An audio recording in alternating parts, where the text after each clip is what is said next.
when a murder is discovered. Nile Dore was lying half naked under a car. He had been badly assaulted and he was unconscious. There was a zigzag pattern on his forehead which had come from a boot or a shoe, stamping repeatedly on his head. Lives are torn apart. Nile Dore was 18 years old. It would have been utterly devastating for that community to learn of the way that Nile was killed. I'm sorry for the child, for his mother and father and family. It's heartbreaking. It's up to the police to track down the killer. There was no weapon other than the shoes that the perpetrator was wearing, which we never recovered. There was little or no CCTV at the area where he died. The people who saw the assault didn't cooperate with us. They were living in fear. They feared what might happen to them if they cooperated. I thought, oh, I'm going to lose this. This is going away from me. Forensics were going to play a big part in this. Meet the murder detectives who reveal how they caught the killer. If you were there at the post-mortem, you would see the savagery of the attack. The pathologist said the right side of the brain was somewhat normal, but the other side was really bad. It was shocking to think that he ended up on a slab in a mortuary because of some tug. I was more determined than ever after that to get the truth for the family and do justice for Nile.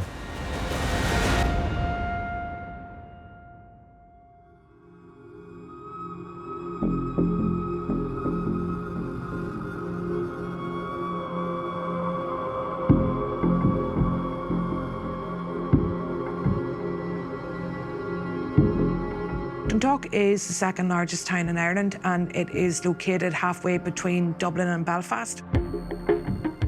It's a vibrant town and it's just on the border with Northern Ireland. It has its policing difficulties in respect of smuggling and subversive activity and all of that, but people in Dundalk are good people. Border towns are resilient by their nature, and Dundalk has come a long way. It had been very badly affected by the Troubles in the north, but investment has made all the difference.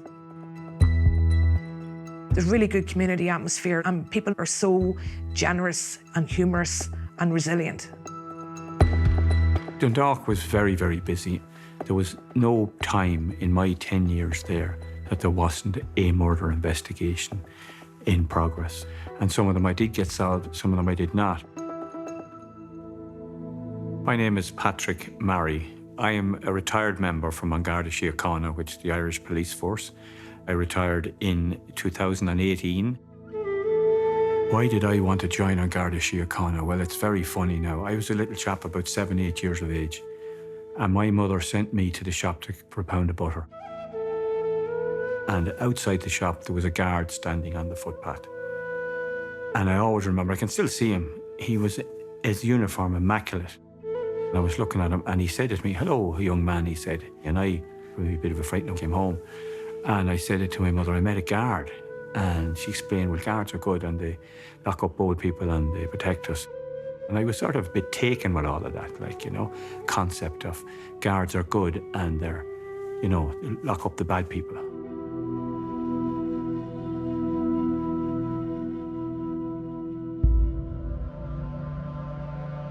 The Garda Síochána, or the Gardaí, are the police force in the Republic of Ireland.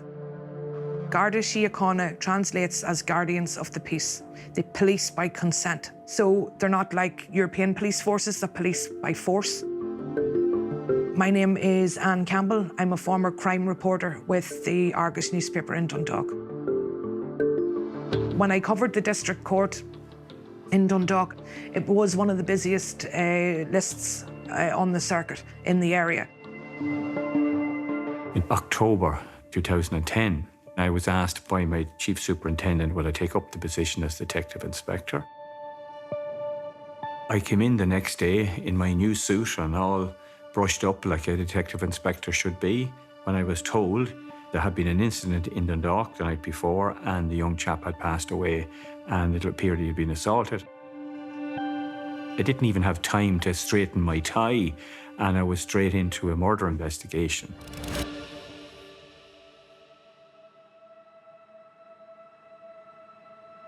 Flowers left by family and friends in memory of Nile Dore lie close to where he was attacked. The victim was walking down the street with two friends on Wednesday night when he was assaulted and received serious head injuries. He died last night in Our Lady of Lourdes Hospital in Drogheda. His death has shocked the area. Nile Dore was a really popular and outgoing young man. He was really well known in the community. He was only 18 when he was killed. He was a European kickboxing champion who had represented Ireland in a number of events. The day before he died, him and his mum, Veronica, had gone up to Dublin for an interview for the Defence Forces, and his mum and him had thought that it had gone really well, and they had returned to Dundalk that morning.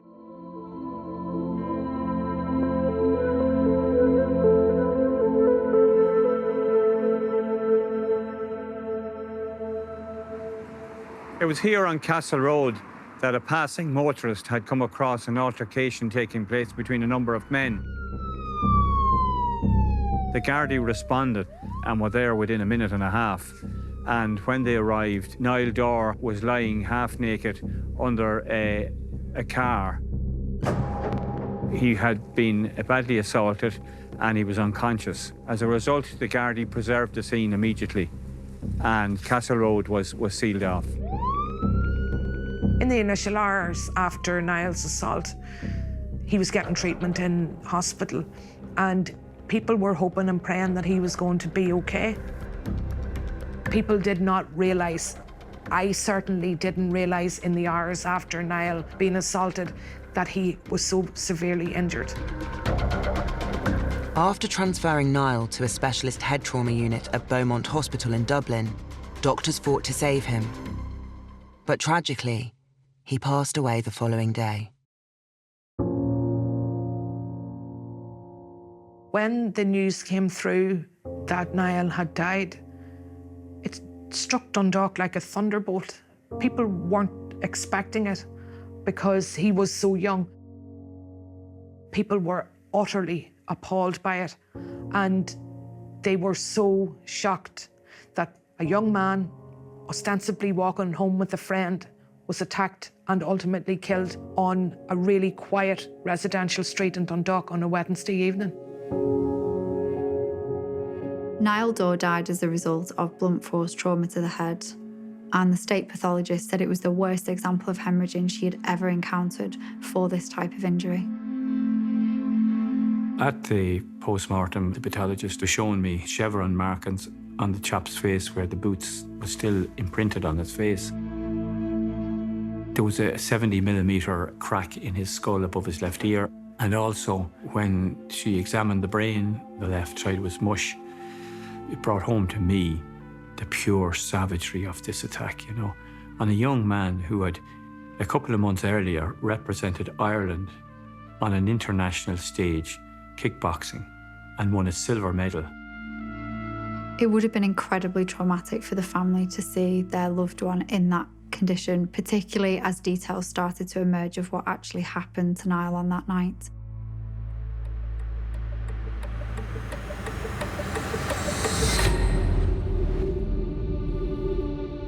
Nile that day had an interview for his army job and he done very, very well, contacted two of his mates and they went to celebrate that evening. They're walking up this side of the road and they met a team of people, 5 males and 2 females, 7 in total. It was then where an altercation took place. And in all fairness to Nile Dore, he was trying to keep the peace and tell people to calm down. We had a witness that saw a person swinging a punch and knocking Nile to the ground. And his 2 friends ran, and the group ran after and left 1 male behind who was assaulting Nile, and the 2 girls stood to one side. The fact that Nile was involved in such a brutal and violent attack would make people question how that was possible given he was a champion kickboxer. But kickboxers and boxers generally, anyone who is a professional fighter, are taught to control their anger and taught it's not about violence. They are people who aren't readily aggressive, and often they're seen as a little bit more of an easier target. He was also completely outnumbered. Poor Nile, he was dragged off the road by the perpetrator, and in doing so, his T-shirt came off. He continued to kick and jump on his head. Then he picked his head up and at least 10 times smashed his head off the ground like a basketball. He then proceeded to get Nile's head and smash it off a wheel hub with nuts on it as hard as he could. He concluded by jumping on his head again. It was an horrendous attack. There was no sense nor meaning to it other than pure evilness and badness on behalf of the perpetrator. We did have a number of witnesses. We had a gentleman looking out his window who was shouting at the assailant that was assaulting Nile Dore to stop. We had a husband and wife who were out walking their dog and saw Nile being assaulted. They were shocked at what they saw and were afraid. They were elderly and they moved on. Castle Street was sealed off for several hours today as forensic experts examined the area, looking for clues to the identity of the attackers. Gardaí and Dundalk have appealed for the public's assistance in their investigation. They've asked that anyone who was in the Castle Street area between 9 and 9:30 last night, or anyone with information, to come forward and contact them in the strictest confidence. When you get called to an incident where you've got a crime that happens in the street, there's an awful lot of things you have to bear in mind about preserving that crime scene. My name's Andrew Langley. I'm currently a senior lecturer at the University of Kent, but before that I was a crime scene manager with the Metropolitan Police for 35 years. Once you're happy that you've got the right location, you then need to take steps to make sure that nobody else can contaminate that scene further, make sure that there's no public access, which can be quite difficult to do. But you also got to bear in mind things like the weather. If you get heavy rain or high winds, then you can lose evidence. One of the good things about the crime scene was that it didn't rain that night. So it was cold, it was dry, and the Gardaí were able to preserve as much of the crime scene as they could. Most of the clues that were there to be got were got in as good condition as possible. The scenes of crime conducted a very, very thorough examination of the scene. They had found a full-length cigarette, unsmoked, not too far from Nile Dore where he was lying. And I thought that item may be of a value to us, and I sent it for analysis straight away. In this case, there was no weapon. We didn't even have CCTV. We had very little, actually. And we had to rely on the witnesses who saw what they saw to progress our case. Witness testimony in this particular case was vital. I do remember one instance. The Dore family came to Dundalk Station and I was introduced. And I looked into David Dore's eyes and he was looking straight at me. And I was thinking, what's this man thinking? Is this the best they can do? And I was very determined that I wasn't going to let them down.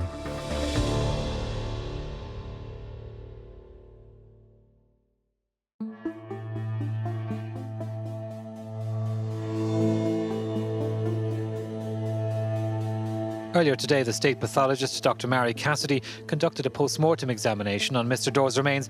As a result of her conclusions, the Gardaí have now formally begun a murder investigation. There was a lot of fear in the days after Niall's death. People didn't know who the perpetrator was. They wondered, was it one of our own? Was it somebody from inside the community? The Dore family are a really decent family, hard-working, quiet. Niall was the youngest of two sons to Veronica and David Dore, and the family knew and the Gardaí knew that it would be appeals to the public for information and for witnesses to come forward that could lead to finding out who had killed him. We've got great support from the public so far. But I again believe that there are people who have not come forward who may have information which would be of assistance to us. Pat Murray was absolutely determined, despite the lack of clues, the lack of CCTV, the lack of motive, to solve this case. One of our witnesses said the guy who was doing all the stamping on Niall's head and kicking him and doing all this assault was the only one of them that was wearing a shirt. This is very important, because if we can establish who the 7 people are, hopefully we can pick the guy out with the shirt. So we had to go back into town and work our way back to see if we could pick these people up. We got the CCTV from all of the public houses and were able to trace the movements of 5 people. It transpired that they had been in the courthouse that morning to be sentenced for a case, and it was put back. They went drinking in various public houses, and during the course of analysing the CCTV, it became quite evident that only one of them was wearing a shirt. Eager to identify the individuals who accompanied Niall's attacker, Gardaí questioned his friends who had been chased away from the scene, hoping they could provide valuable names. They established the identity of the 2 females, and we picked up one of the girls on a voluntary basis to talk to us, and she told us the story of what happened. After the assault had taken place, she took all of them away from the scene.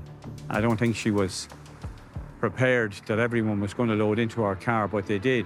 And she said the person in the passenger seat was Douglas Ward.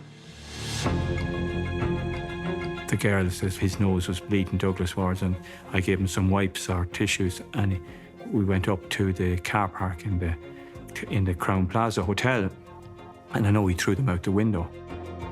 This was about a week afterwards, so we went up and scenes of crime, searched the car park, and they came across bloodied tissues. And they bagged them and brought them to the forensic lab, and the forensic lab analysed them and said, yes, that's Douglas Ward's DNA. Douglas Ward came from a large family in Dundalk. He was well known to law enforcement in the town and had appeared in Dundalk District Court over the years on multiple different charges. How would I describe him? Apart from being a thug, he was smart. He came into the Garda station, eating a bag of chips, and went to the public office and said, I want to see Pat Murray. I went down to him and I said, Douglas, what are you doing here? I hear you are looking for me. I said, take yourself out the door, you and your bag of chips. When I want to talk to you, I'll come to you and you'll know about it. So there you are.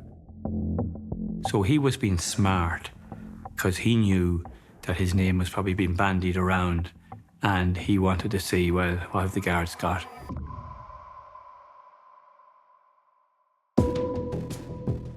He was questioned a number of times. He denied ever being up there, denied ever knowing Nile Door, doesn't know him, wasn't on Castle Road.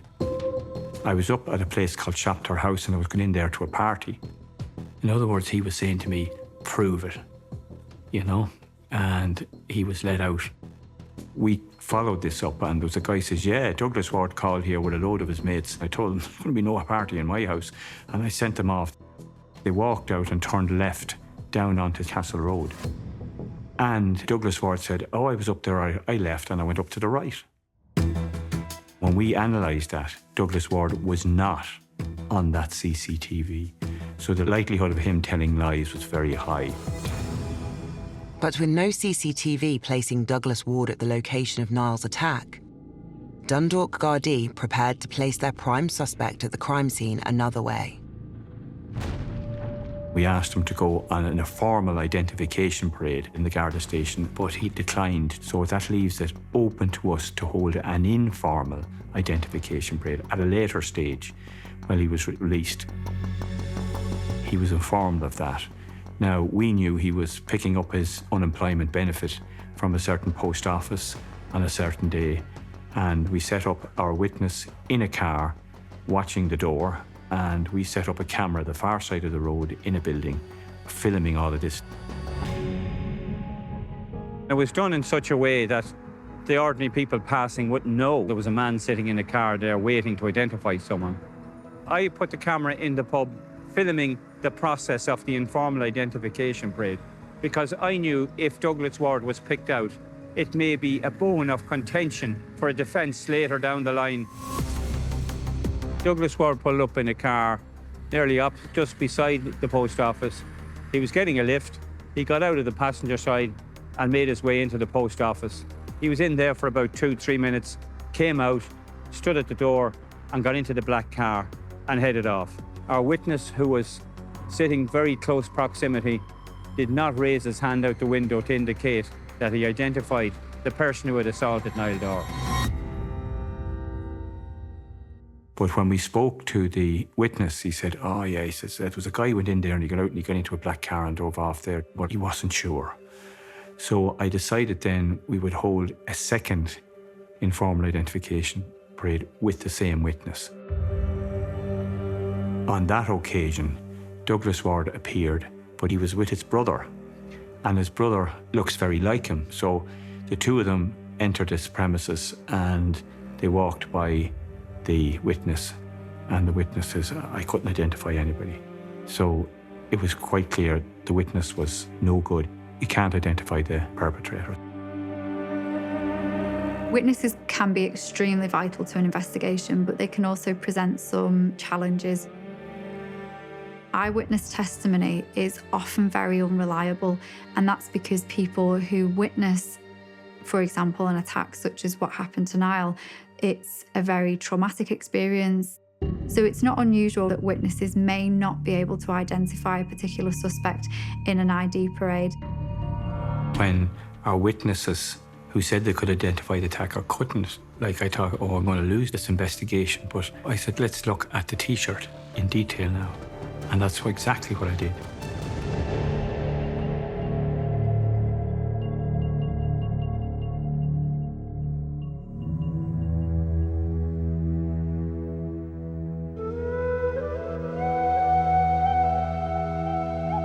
As detectives began to reevaluate evidence recovered at the crime scene, along with the T-shirt Nile Dore was wearing when he was attacked, the people of Dundalk came out in force to say goodbye and pay their respects.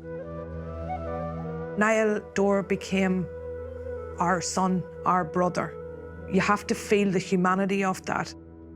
Hundreds of people packed into the Redemptorist Church in Dundalk for Niall's funeral. The procession was led by his mother, Veronica, his father, David, and his older brother, Shane. There were 9 priests at the funeral. I believe there was a guard of honour from his kickboxing club, and there was a huge crowd that couldn't even fit in the church standing outside. Symbols of Niall's life were brought to the altar. A pair of boxing gloves to show his love of kickboxing. A T-shirt to show his love of fashion. And a beautiful drawing that he had recently completed to show his love of art and his creativity. It was an incredibly sad occasion, but it gave people in Dundalk the opportunity to come out and support the family. I think fairly quickly the Gardaí were able to say that Niall had been confronted in an unprovoked attack. This was not hand-to-hand combat. This wasn't a row between equals. This was an unprovoked assault.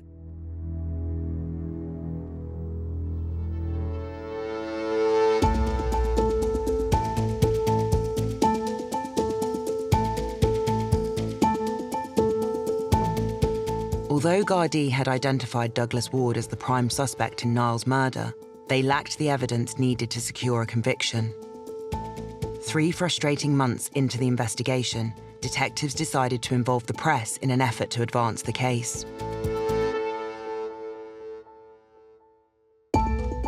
The press are an intricate part of any investigation. You will have local journalists knocking on your door and you can tell them bits and pieces like, well, there are people that did see it and we would like to know who they are. And we were able to establish a car had stopped and watched everything and driven off. Pat had been successful in making the case for bringing Niall's killing to the Crime Call TV show. I remember watching it and Pat making his appeal. What's the main thrust of your appeal here tonight? At this stage, Anna, I have reason to believe, and do believe, there are people who witnessed the incident and they are refusing to cooperate with the investigation. He was extremely strong in his wording and in his determination. It was very clear that Pat wanted to get this crime solved. And I'd be asking those people to examine their conscience, that if they're unsure, they should come and speak with us in confidence, and I'd ask them to do the right thing. Someone wrote in an anonymous letter after that Crime Call programme had been aired. And in this anonymous letter, we were told who the people in the car were. We went about tracking them down and talking to them, and they refused to cooperate. So I was left with no choice but to arrest those people.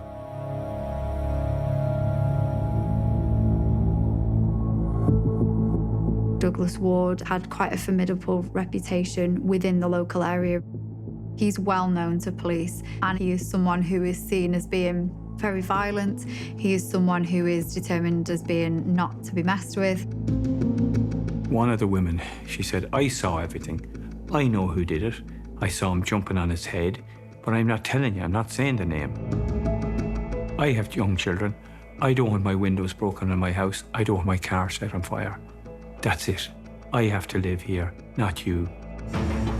And the other two in the car were the same, not cooperating, because of fear, pure fear, intimidation. The name that was circulating in the community was Douglas Ward. And while the media knew who Douglas Ward was, we weren't in a position to publish the name because they weren't charged. There was concerns that because of the lack of CCTV, this crime would be very difficult, if not impossible, to solve. In Niall's case, there was no silver bullet or smoking gun. How could I put Douglas Ward as being the person who assaulted Nile Dore? I knew at that stage I had to rely on forensics.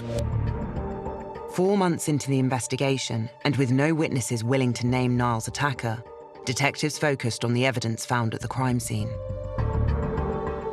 One of the things that was found was a cigarette, and it was found that this cigarette had Ward's DNA on, but it also had the DNA of somebody else. The forensic lab developed 2 DNA profiles on it, and one of them was that of the suspect. And initially we thought, this is great, this is bringing us in the right direction. But when you thought it out, it was of very little evidential value. When you find a cigarette or perhaps a can or something like that at a crime scene, they are potentially very useful. A cigarette flicked out of a car window, it could be on the bottom of somebody's shoe and then fallen off. But you have to weigh up how strong that evidence is. Certainly a cigarette on its own doesn't provide particularly strong evidence.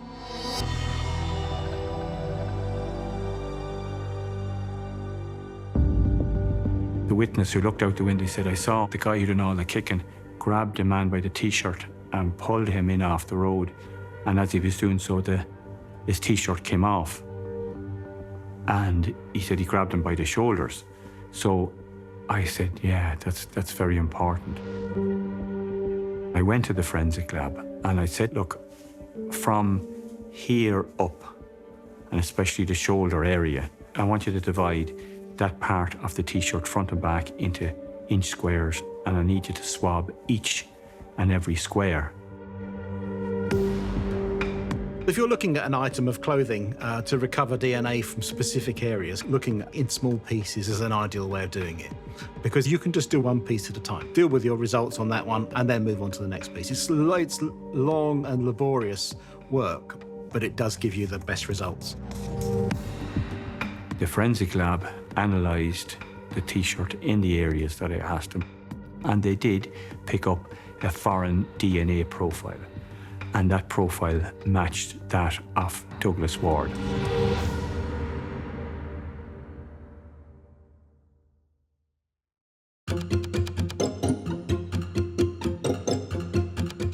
But I thought about it over a day or two, and I said, well, if I was Douglas Ward, probably would say, oh yeah, my DNA is probably... Sure, he was coming at me and I was spitting at him, telling him to keep away. And like, I was sweating and my sweat got on his T-shirt. That's what I'd be saying if I was Douglas Ward.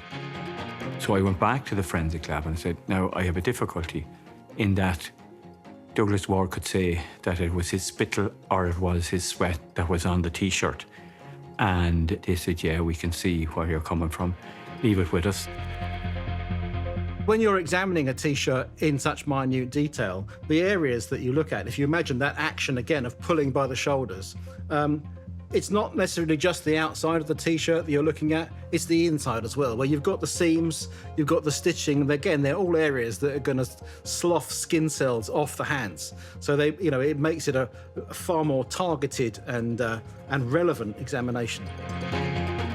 It was the first time it was done in the forensic lab that they were able to conduct a test to say it wasn't spittle and it wasn't sweat. So it had to be skin particles. So that put Douglas Ward's hands in touch with the T-shirt, and he couldn't have handled that T-shirt at any other time other than during the course of the assault. With Douglas Ward's skin cells confirmed as being present on Nile's T-shirt, detectives took further steps to ensure their evidence was watertight before arresting Ward a second time. At this point, everything had been almost circumstantial. Despite the numerous witness statements, there was no CCTV which placed Ward at the scene.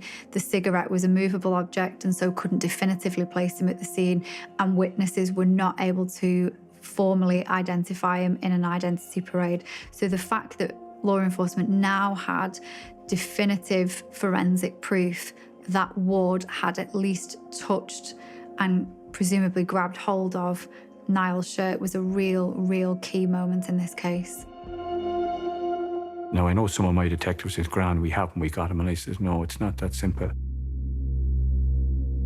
I had to do a due diligence on the T-shirt. I asked forensics to do what they call a wearer ID analysis on the T-shirt, because this is a T-shirt that was on the footpath when Nile Dore was brought off in the ambulance. I just wanted to make sure it was the same T-shirt. So they did a wearer ID, and that means that they check under the armpits, around the collar, and areas where they pick up DNA, and yes, those areas match DNA of Nile Dore. Also, we got his mother to identify it because she had bought it from in the Butter Crane shopping centre in Newry. And she said he had an interview for the army, and I had washed it and ironed it and given it to him 2 days beforehand. So the only DNA you would expect on it would be Nile Dore's himself. And I was happy enough. I had him in the bag at that stage.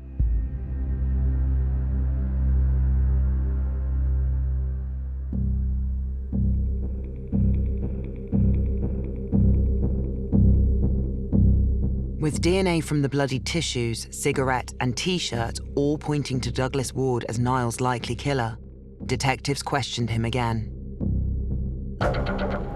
When we arrested him the second time I brought him in, he thought we had nothing on him, and you know, the strategy of questioning him was like, did he ever shop in the shop where Nile Dore's mother shopped and bought the T-shirt? And he said he was never there in his life. And then we hit him with, how come your DNA is on the shoulders of Nile's T-shirt? And he was dumbfounded. You could see his brain moving, like he was thinking of, how am I going to get out of this one? And he just said, I don't know how my DNA is there. So we asked him about the cigarette, and he said, I don't know how my DNA is on the cigarette there. That's all he could answer. So we had him in the frame at that stage.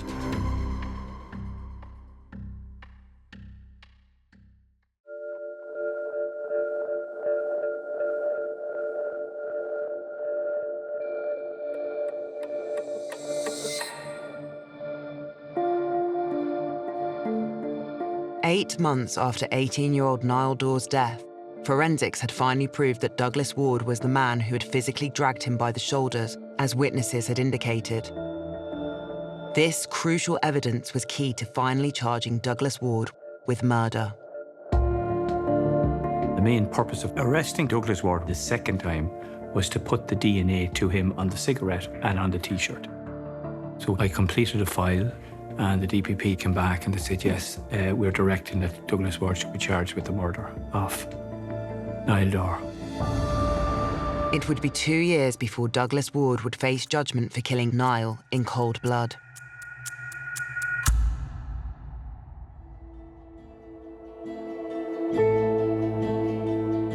David Dore said in court today he cried the day his son Nile was born, and once more, 18 years, 43 weeks later, on the day he died.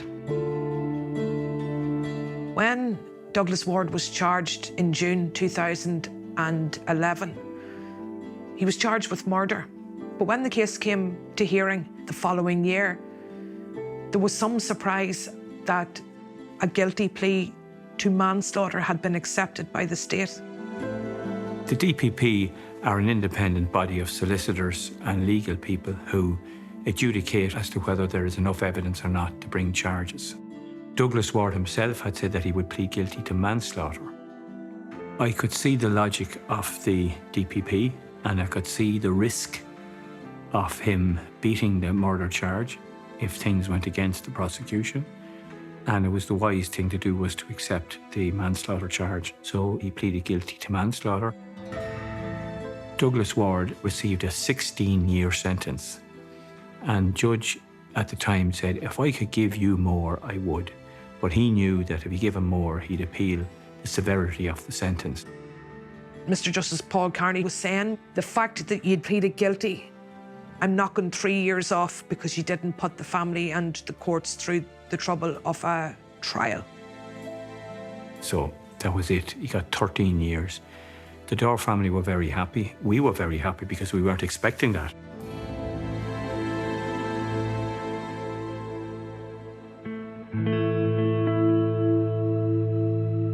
Nile was the peacemaker and didn't want harm to come to anyone. But little did he know that he was dealing with bloodthirsty thugs.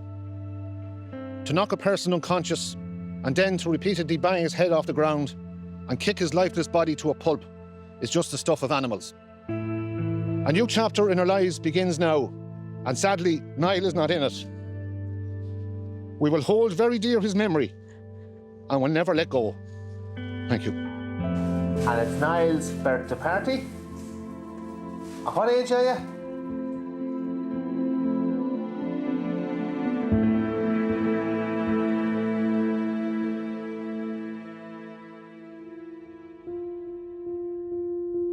Dave Dore spoke so highly, so lovingly of his son. It was so sad listening to him. But the one tiny light at the end of it all was that 3 weeks before Nile was killed, he filled in a donor card. He did it off his own bat. He did it because that's the kind of young man that he was. And he gave it to his mum so that he didn't lose it. She never thought that he would ever have to use it. But unfortunately, a few short weeks after he gave it to her, the family had to make the decision to donate his organs. Nile Dore saved the lives of 5 people just by that one selfless act of carrying a donor card. Nile Dore, to me, was a beautiful young man, and for a young man to do that is very brave. How do you feel?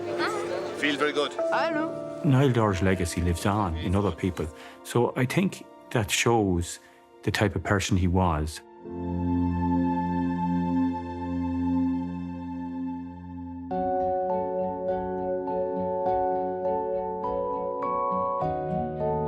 After being through such an ordeal, the Dore family tried to move on with their lives, but less than 2 years later, Douglas Ward filed an appeal. The Dore family said that that was almost as bad as the first hearing. It was extremely traumatic for them, and it was extremely difficult in the community. Ward appealed this sentence claiming that he had an addiction to alcohol and this had clouded his judgment. The Court of Appeal agreed, and they knocked another 3 years off his sentence. So he was now doing 10 years instead of the 13. It was very difficult to understand how someone could have attacked a young man in an unprovoked way, kick him while he was on the ground and hit him so hard that they left their shoe print on his face, could get a 10-year sentence. 3 years taken off his sentence would have been incredibly difficult for the family to deal with, given that this really should have been a murder charge. But in this case, Ward says that he's making extremely good progress. He's beaten that addiction. He hasn't had a drink since he's been in prison, but we later learn that's absolutely not the case.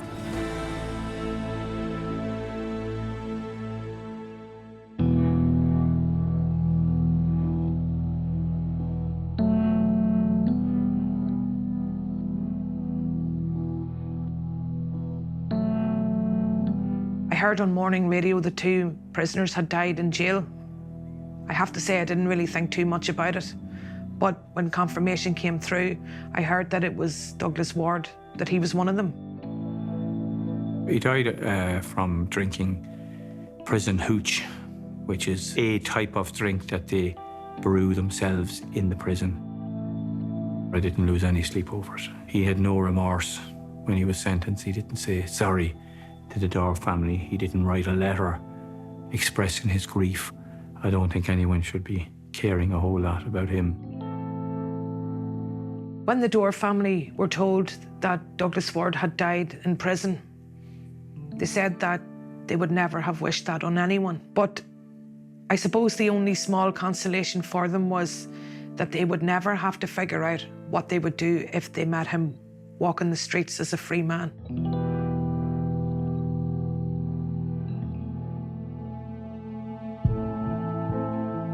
After the court case where Douglas Ward was sentenced, Veronica Dorr came up to me and she gave me a big hug and she says, "Pat, only for you, thank you very much."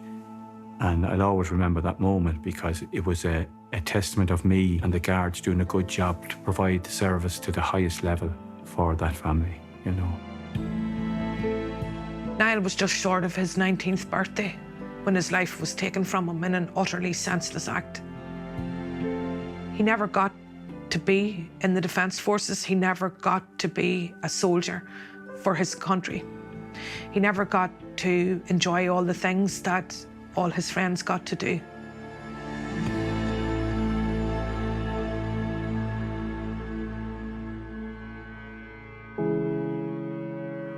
Murder scenes, I've been at several, and I always conduct myself the same at every one. And maybe I'm a bit odd, but I just stand back, take a breath, sometimes close my eyes and just feel or sense the loss or the tragedy that occurred.